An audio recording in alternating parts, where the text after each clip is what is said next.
don't know what made David Miller, the prosecutor in the Bowen Turner rape case, withdraw his name from consideration for judgeship this week. But I do know that the work we do here to get justice for victims and make our system better matters. I realized this week just how much it matters to keep that momentum going to expose the many Bowen Turners of the world.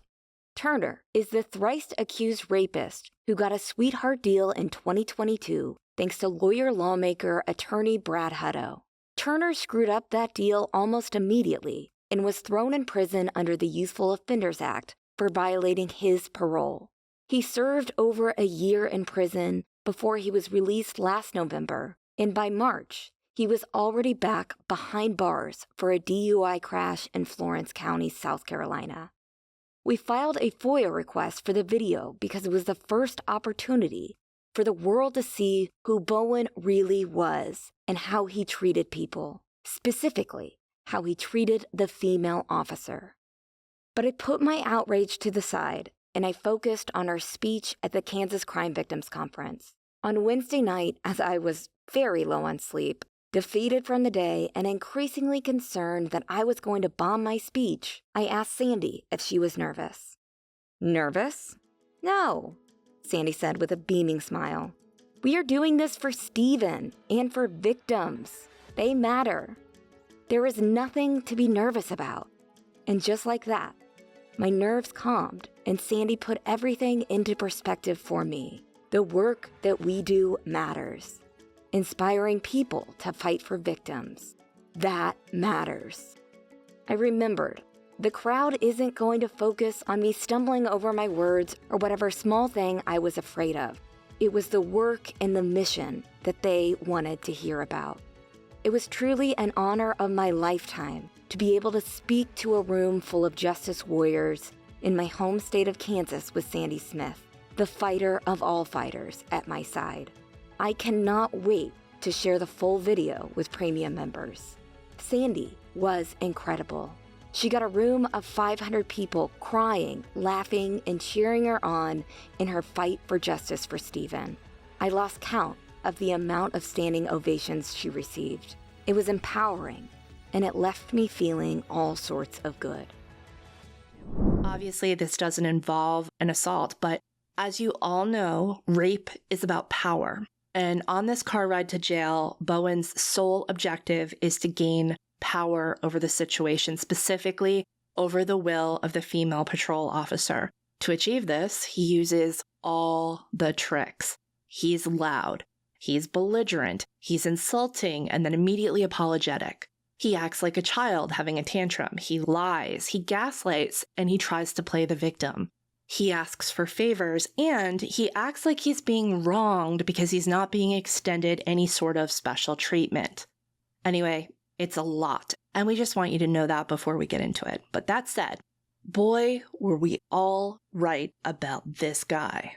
He is exactly who we thought he was, and since we posted the full video on YouTube last week, we've heard from a lot of you telling us that he's exactly how you imagined him to be. This is what we mean when we talk about two systems of justice.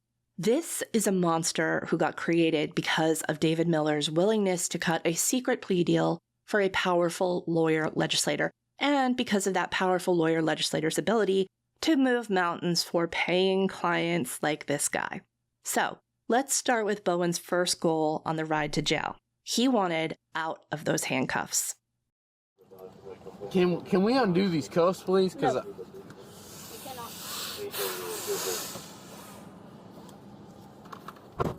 Can I please have a cigarette? No. Well, excuse me, ma'am, because you're arresting me for something that you don't have paperwork for. Okay. So let's be honest now. Okay. All right. Don't worry. I'm not worried. You haven't breathalyzed me. You haven't.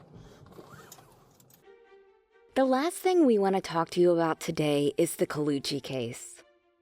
We are now 4 weeks away from the start of Michael Colucci's retrial in the 2015 death of his wife, Sara Lynn, who he says either hung herself with a garden hose or tripped and fell into a loop of the garden hose and died. The evidence supports neither scenario, and yet here we are, 9 years after her death, with no resolution. We've heard from so many of you who have gone back to watch the first trial, which is on Court TV's website.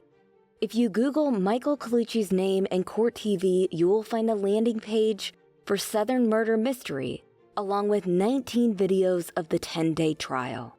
We love hearing your feedback on this because it helps us know what questions we need to get answers for before the retrial starts. And we really love hearing from people who knew Michael and Sara Lynn, who have tidbits of information that help us fill in some blanks. So thank you, and keep that coming, please. The retrial is going to be a big deal, and you will understand why when you see how the first trial went down. Sara Lynn wanted to take control over her life again. She had a plan to do that. She had a desire to do that. She was so close to getting that control again. And Michael was used to controlling the relationship, and suddenly he was losing that control. Sounds like that is a pretty clear motive for the prosecution to present to the jury, right? How did they manage to muck that up so badly? And will the AG's office learn from their mistakes when the case goes to retrial in May? We have a lot more coming with the Colucci case in the next few weeks. Luna Shark Premium members, get ready for an action-packed month ahead. Stay tuned, stay pesky, and stay in the sunlight.